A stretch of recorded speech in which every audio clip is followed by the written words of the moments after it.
The world is facing a long standing global learning and skills crisis. Over half of 10-year-olds in low and middle income countries cannot read and understand an age appropriate text, and 87% of them are in sub Saharan Africa. In 2024, 251 million children and young people were out of school because they were living in a conflict zone. And two-thirds of school-age children do not have access to the internet at home, and skills mismatches are increasingly evident in a highly dynamic labor market. Hello, everyone. You are listening to Industry Wired Conversations, your front row seat to founder journeys, leadership insights, and real stories behind how industries run. Now, currently, digital technologies are transforming education at an unprecedented speed and scale. The possibilities of using these digital solutions to enhance teaching and learning is altogether transforming the educational processes, and they're making it more attractive.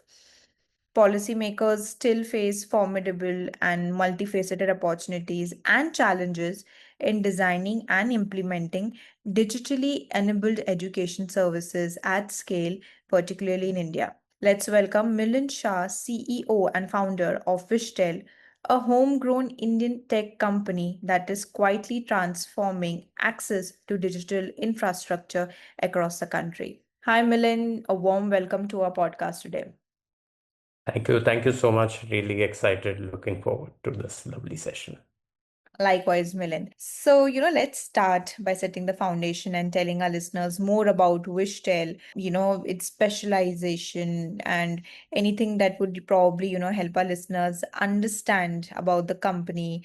And alongside that, share something about you as well, Milind. How has the journey been till date and what, inspired you to probably start the company? Thanks. So let me begin by introducing myself. My name is, of course, Milind Shah, and I founded Wishtel 12 years ago with a very clear mindset of providing affordable and very cost competitive computing solutions, for a larger segment for students and people in middle and lower economic strata. So with the mindset, I mean, when there were likes of Apple and Samsung, it's not everybody practically can afford this expensive devices, right? And we wanted to address a mass scale of computing requirements that eventually would come in. And so this journey we started in 2013. So it's been almost a 13-year-old journey for us now. When we started, of course, our challenges were quite different, where there were many, companies competing against just importing the devices and offering them in the Indian markets. We call them box movers, basically, get them out of Taiwan, China, and supply them in India. But of course, our interest was to be different and to get more in depth about how the computing can be provided at an affordable and then more advanced computing to be provided. So that was the mission for us when we got started.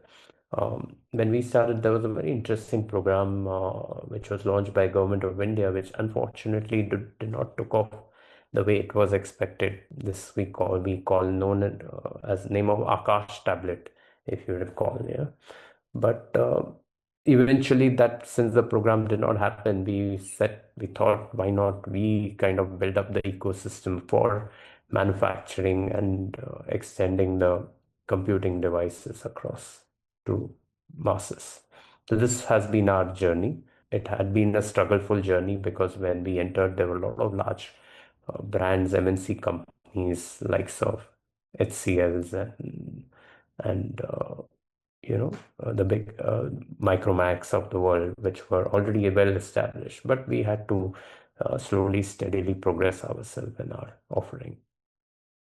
Great. That's a fantastic overview of Wishtel and the vision driving the company forward. And it's also great to understand the specialization areas where the company is creating value and how that aligns with the broader industry shift towards a more smarter and more connected experiences. And I'm sure our audience now has a much clearer understanding of Fishtail's journey, its core strengths, and the role it aims to play in the edtech ecosystem moving forward. Great. Now, with digitization, I think the internet has become a very important means of communication and information acquisition. This is pretty much evident from the fact that during the pandemic, the task of providing administrative support to the affected people was being done effectively through the digital medium. Correct. Even though the uses and importance of information and communication technologies are increasing dramatically, the gap caused by the digital divide is also persisting at a very alarming rate. So from your experience, Milind, what does the digital divide in India really look like on the ground, and what inspired you to focus on building affordable solutions for underserved and rural markets? So let me bring a little noise to you, like how the change in computing has happened over a number of years and decades. So if you recall, like earlier, maybe when I started computing, for me it was just a desktop, as an availability. Then the form factors changed to laptop, to notebooks, and now we have a segment which is known as mobility computing. Now, mobility computing is nothing but your touch devices. These are in framework of tablets, these are in framework of even smartphones, tablets. So these are being available. So if we understand that when maybe 2 decades earlier, the computing was just an availability for just few people, who could from the affluent families. But now the personal computing is there in hands of everybody. Today we see even any child at maybe an age of 7, 8 years having their own personal computing device in terms of a tablet, or even a teenager or a person with old age having their own mobile phone in hands. This is also a computing form factor.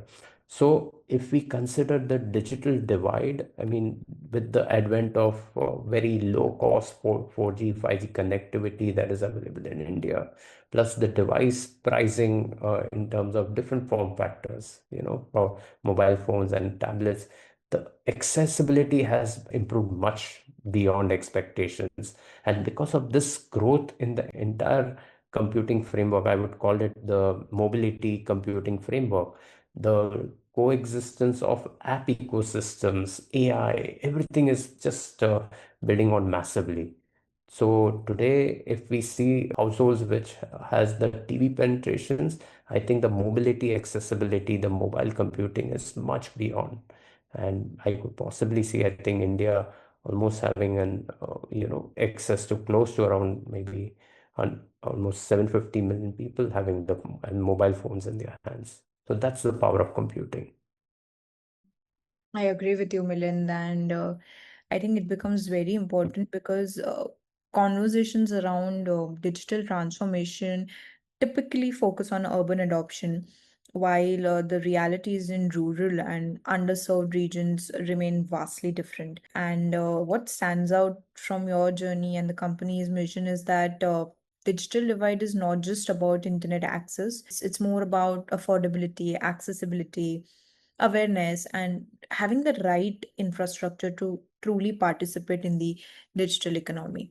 And I think, your work particularly is impactful because the approach of solving the problem, is at the grassroots levels rather than just building only for the premium markets. And let me point out at the beginning, you started with a very important point about the rural acceptability in terms Mm. of language barriers, Yeah. because let's understand a huge part of our country, does not speak or write in English. And because of that reason, for them, computing becomes a little Mm. uh, difficulty, right? But now with the advent of AI, and especially the platform also that we are building ourselves, we Mm. would like to offer computing for masses in their own language, which Right. they are ready to read, which is easy for them to read and spoken. So the Mm. next wave, which I personally believe is the spoken computing, Mm. where through voice you can just command your PC to do everything and anything that you would normally do either by typing or by third touch. Okay, so we Right. are moving into the times where mouse keyboards beyond touch and beyond that would be completely voice and visual computing. Right. And I think in today's digital age, corporate social responsibility, CSR initiatives in education, they're increasing and it's vital also. And at Wishtel, I'm really glad to understand that, you contribute to this transformation by providing robust and cost-effective IRA tablets designed to support large-scale education programs across India. And your solutions, are also enabling NGOs and corporates and government bodies to implement successful digital learning initiatives in underserved communities. So Right. help our listeners understand that how have your solutions impacted students and schools and institutions in tangible ways. Sure.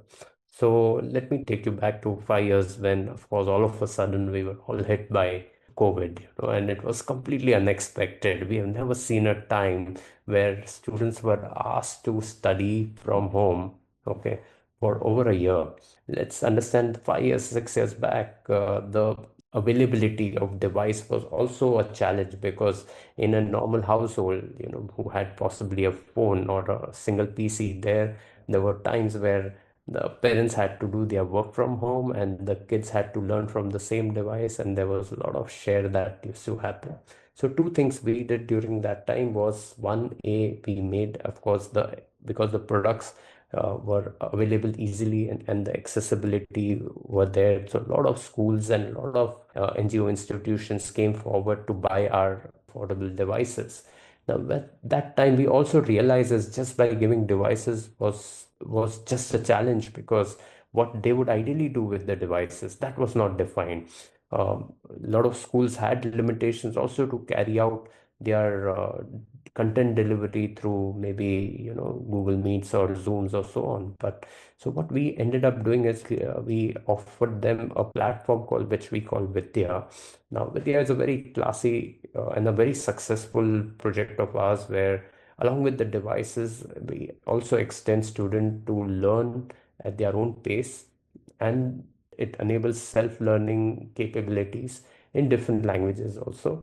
So where a child learning progression is quantified, and we are able to understand how the progress of the child learning is taking place, and in all different subjects from sciences, maths, social sciences, and so on. So today, what we also do is we offer them a next level of AI integrated Vidya, where our mission is to enable every child to learn by themselves at their own pace, so they can get a possibility to build their own learning and different capabilities. Yeah. That's incredibly insightful, Milind. And I think the real value of any solution probably that we adopt isn't just measured. I think it shouldn't be measured through just adoption numbers, and it should be measured through actual transformation on the ground.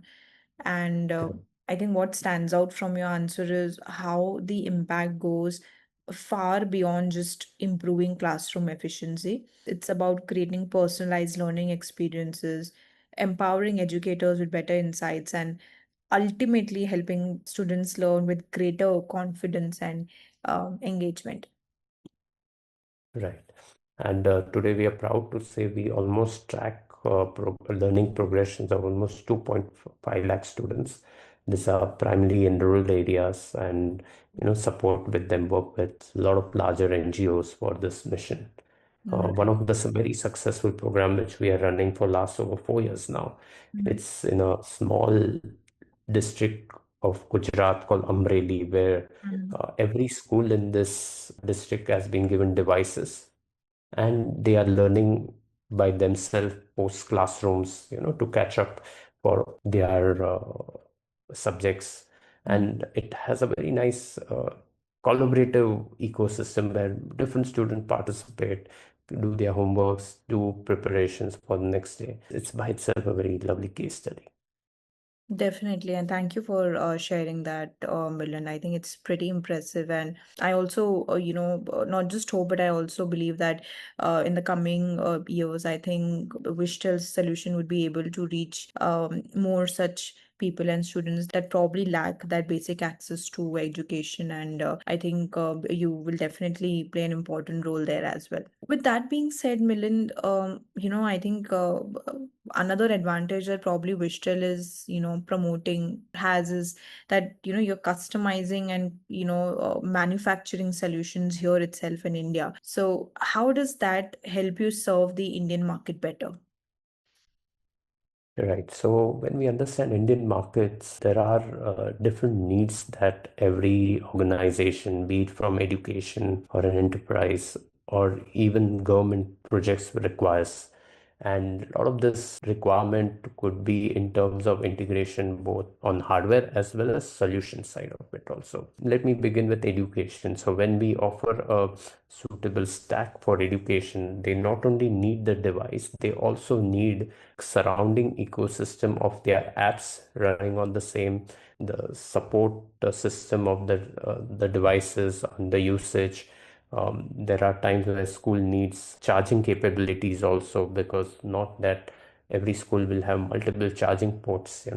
So keeping in that mind, the entire product is designed over a solution, and based on that, it is offered the two different schools from depending upon their requirements. We understand students are very difficult users. There is need for ruggedness in the devices. They need a faster computing also to run some of the apps. So that's why the customization plays a very important role and has been our the biggest success factor also in acceptance. When we take it to enterprises, again, enterprise have very unique requirements from usage of different levels of camera, sensitivity, portability. Sometimes they need to give devices with keypads and keyboards. So those kind of customization becomes primarily essential. And let us to understand that if we have to compete against larger MNCs, this customization becomes our very strong forte. And with this has been a success for us to, slowly, steadily eat upon a larger market share in a computing pie. Government comes up to us for some kind of customization for integration of different sensors. Their projects are very unique, some from even mapping different cattle feeds to education to even doing vaccination database collation. So if you recall, during COVID times, most of the database and information registration were done on tablets, and not on laptops. So a lot of these tablets were provided by us, and needed a sensitivity to the backend database to update real time on people who are taking vaccinations. So different projects need different customizations, and that's been eventually a very strong forte for us to extend. I think, yeah, that's very important, Milind, because India's market is very diverse and dynamic. So what works in one region probably, often needs a completely different approach in some another region. And I think that's where localized marketing and manufacturing and customization becomes a real differentiator. And True. I think beyond the business aspect, there's also the larger impact on the ecosystem. You're creating local supply chains, you're supporting skill talent, driving faster service support, and contributing to India's broader push towards self-reliance and manufacturing growth. Correct. So let me throw some light on manufacturing.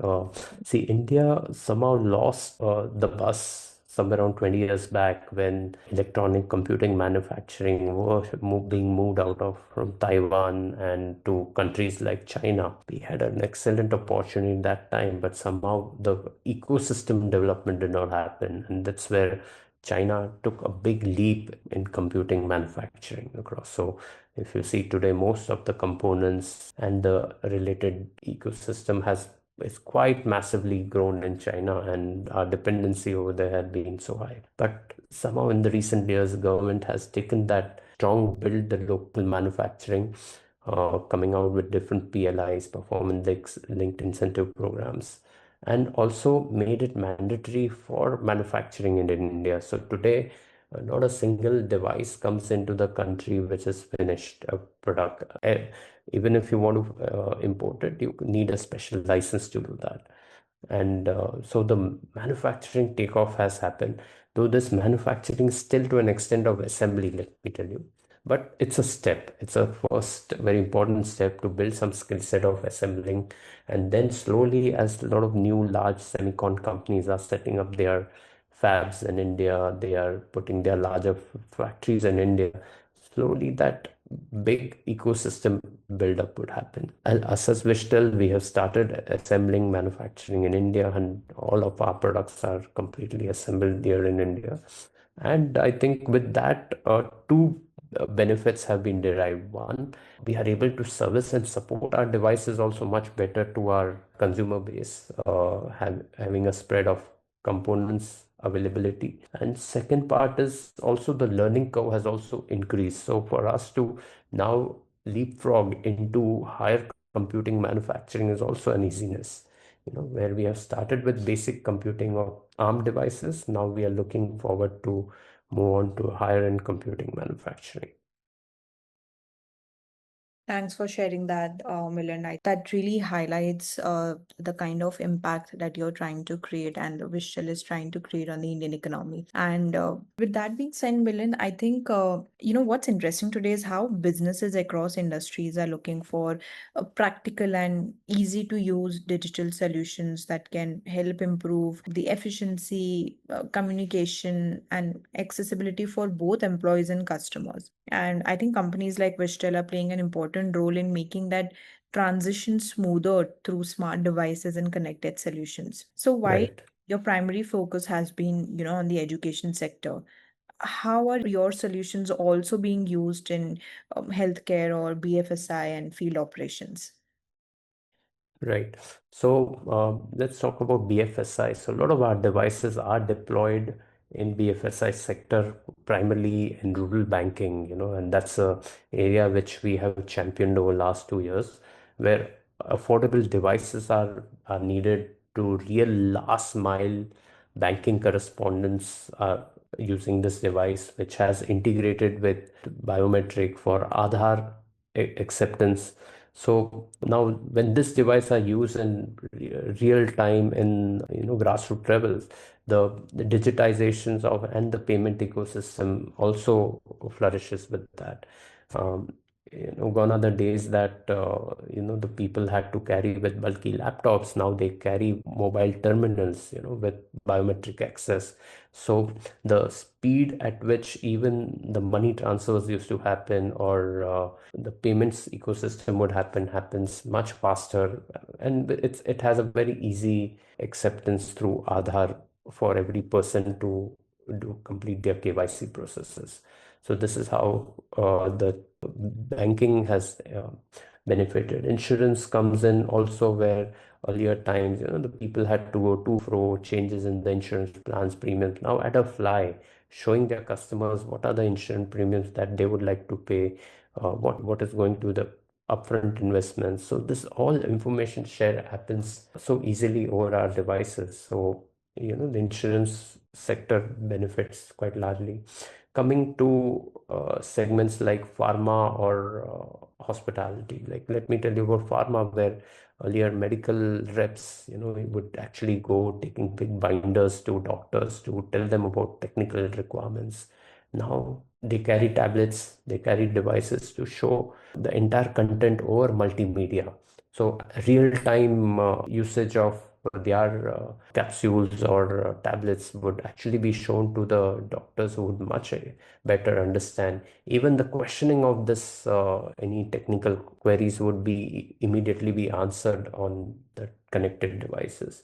So that has been the change that has happened in terms of delivery, marketing, and so on for enterprises. We have had unique projects where paint companies are using our devices, where they map, the backside of the wall to identify which paint would suit, the wall in terms of augmented reality.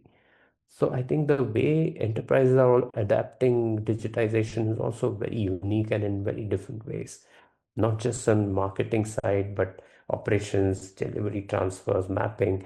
We have seen a lot of devices going in warehousing where inventory management happens at a fly. They just collate the data through near field communications, and in at a fly, the entire inventory taking happens. So I think we are in a very different journey of when, as we add on the AI layers to it, I think the work progresses would be very faster. I think will be more at ease as for computing with the adaptation of larger computing. I agree with you, Milind, and I think the kind of how we are journeying, I mean, organizations and enterprises, how we are moving ahead in today's era with the emergence of these new technologies, I think the entire scenario has changed completely.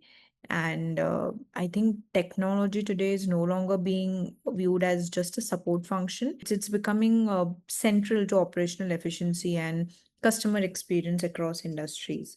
And also, it's very fascinating to see, how this one single tech ecosystem can adapt itself to, varied use cases while still delivering that measurable outcome. And it also highlights how enterprises are now prioritizing scalable and user-centric solutions rather than one-size-fits-all implementations. Sure. Right. And I would also like to stress on how the government is also changing, and it's quite unique, where a lot of e-governance processes earlier would take very long time, a lot of bureaucratic processes were there, which would, take time and long Mhm. for anything to do. Let's understand how the KYC is being done today. Earlier, KYC would had so much of our paperwork and acceptance going to flow. 15 days earlier, we used to take time to get a SIM card, right? But today, you just have to walk in to a counter and do your eKYC, and there the SIM is given to you, or a bank account is open. The Jantan kind of a projects which government wanted to, all being done just on this type of mobility devices. So the speed at which the deployment of different projects have also extended multiple. We are talking now about how the payments to the laborers also being done at in the same day, without any leakages in the system or any corruption coming in. So Right. the digitization has helped quite largely schemes like Manrega and direct benefit schemes for gas benefits and so on. So Right. government has also leapfrogged big way. Second part is mapping of their assets. Earlier government had a Herculean task of mapping things like land areas or water bodies. So this also is being done through smart mobility devices where they just walk around that land and the mapping is done. True, Milind. I think something that probably can give a big push to innovation. Government definitely plays a very important role, whether it's in terms of the incentives or subsidies or rolling out regulatory frameworks and policies. I think that kinds of shapes the journey of innovation and how we should be, using these emerging solutions in a very responsible and innovative way. Now, Right.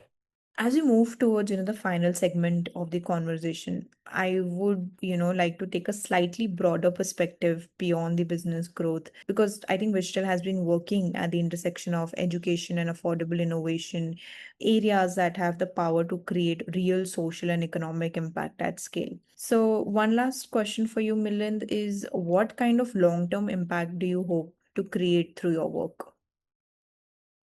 So, as a company, we have two focus areas which we have identified by creating this larger impact, which you mentioned. One part of impact is to extend computing to the maximum, to a very number of population in our country.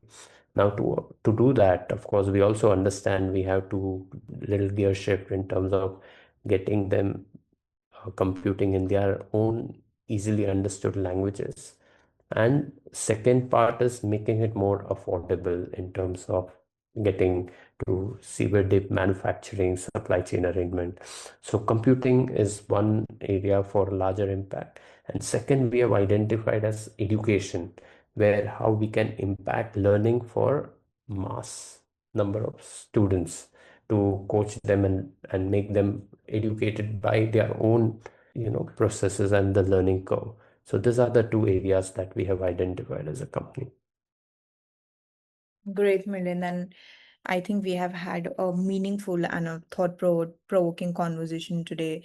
And one of the biggest takeaways from today's discussion is that inclusive education is no longer just a social initiative. It is becoming a necessity for building a truly future-ready society. Technology definitely has the potential to bridge gaps that once seemed impossible to overcome, whether it's access to digital learning or affordability of devices or empowering students in underserved communities. And what Wishtel is doing is particularly important because it highlights that innovation should not be limited to a few privileged markets or institutions. Real impact happens when technology becomes accessible, scalable, and capable of reaching every learner, regardless of their geography or economic background. Thank you so much, Milind, for joining us and sharing your vision and your insights and commitment towards making education more inclusive and digitally empowered. I think it's conversations like these that inspire optimism about the future of learning. Thank you. Thank you so much for doing this lovely podcast. I think it will be more an interest to, keep on building on, on our discussions and showcasing over a period of time, especially on how we are driving ourselves in the future course. Yes, Milind, thank you so much. So, this is for our listeners. I hope you enjoyed today's discussion around how education is growing, improving, and the role which TEL is playing in terms of making education accessible to everyone in a country like India. Stay tuned for upcoming episodes, and you can view all our previous episodes on Spotify and other leading platforms. Thank you so much.